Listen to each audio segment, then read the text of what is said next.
ন্যায় বিচারের আলোকে আমরা শহীদ পরিবারবর্গ মনে করি যে হাইকোর্ট ডিভিশনের রায় মোতাবেক 3 জন জজ যে ইনকোয়ারি কমিশনের কথা বলেছে অবিলম্বে সেই ইনকোয়ারি কমিশন গঠন করতে হবে।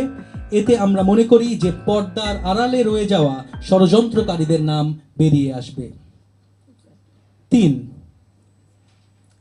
অফিসিয়াল গ্যাজেট করে 25শে ফেব্রুয়ারিকে শহীদ সেনা দিবস হিসাবে ঘোষণা করতে হবে এবং গ্যাজেটে শাহাদাত বরণকারী সকলকে শহীদের মর্যাদা দিতে হবে।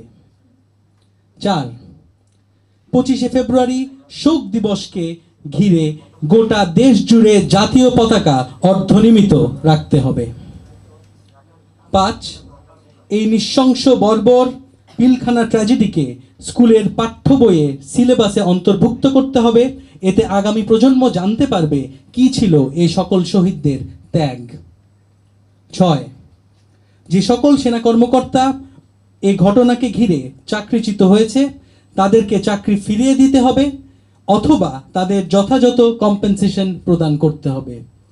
এবং আমাদের শেষ দাবি হলো নির্দোষ কোনো বিডিআর জওয়ানকে কোনোভাবেই যেন সাজা দেয়া না হয়। ইনভেস্টিগেশন কমিটি মূলত আমরা জানি যে দুটো হয়েছে, একটা হচ্ছে গিয়ে একটা সিভিলিয়ান ইনকোয়ারি কমিশন হয়েছে, আনিসুজ্জামান সাহেব একজন উনি খুব সম্ভবত সচিব ছিলেন ওনার অধীনে, এবং আরেকটা ইনকোয়ারি কমিশন যেই ইনকোয়ারিটা আমরা একেবারে জনসমক্ষে বলছি যে আমরা যেটার অরিজিনাল ভার্সনটা চাই সেটা হচ্ছে লেফটেন্যান্ট জেনারেল জাহাঙ্গীর সাহেব একটা ইনকোয়ারি করেছিলেন, সেইটার ইনকোয়ারিটা ইনভেস্টিগেশন রিপোর্টটা আমরা চাই। এখন ইতিমধ্যে আপনারা জানেন যে উনি হোম মিনিস্ট্রির যে অ্যাডভাইজারের হিসাবে দায়িত্ব পেয়েছেন, তো আমরা আশা করছি যে আমরা এই ইনভেস্টিগেশন রিপোর্টটা পাবো। এবং আমরা এটাও জানি, এবং এগুলো তো এখন লুকানোর কিছু নয়, আমার মনে হয় বলাই ভালো, এটাও জানি যে ওনার যে এনকোয়ারিটা ছিল সেই এনকোয়ারির আরও অনেক কাটছাট ভার্সন ইভেনচুয়ালি গিয়ে যেই সমস্ত জনসমক্ষে এসছে খুব কাটছাট ভার্সন ছিল, এবং আমরা অরিজিনালটাই দাবি করছি। ইনভেস্টিগেশন যদি কিনা অরিজিনাল আমরা আমরা যদি রিপোর্টটা পাই, এতে আমি মনে করি যে এতে আমরা হয়তোবা অনেক কিছুই জানতে পারবো। এবং ঠিক একইভাবে হাইকোর্ট ডিভিশন যে সমস্ত ইনকোয়ারি কমিশনের কথা বলেছে এগুলোও যদি আমরা বাস্তবায়ন করতে পারি তাহলে আসলে পর্দার আড়ালে রয়ে যাওয়া, যেটা বললাম, ষড়যন্ত্রকারী যারা রয়েছে তারা বেরিয়ে আসবে, এবং তখন আসলে তাদেরকে আমাদের দেশের প্রচলিত যে আইন রয়েছে সেই আইন দ্বারা আমরা চার্জ করতে পারবো। কারো বাবা, কারো মা, কারো সন্তান হারানোর কষ্ট চাপা দেওয়া যায় না। আমরা যেন এই ব্যাপারে একটু মাইন্ডফুল থাকি, ঠিক আছে?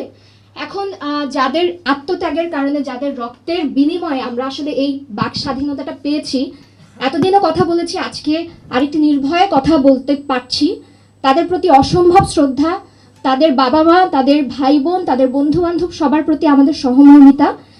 আজ আমি স্মৃতিচারণ এখানে করছি না, আজকে আমি মনে করি যে আমি আরও অনেককে ফ্লোর দিতে চাই, অনেকে আমরা কথা বলবো, আমরা তাদের মুখ থেকে শুনবো। আমি শুধু আমার জার্নালিস্ট যারা আছেন এখানে, আমি শুধু তাদের প্রতি আমার কিছু কথা বলে যেতে চাচ্ছি। আপনাদের সবাইকে অনেক ধন্যবাদ। Thank you.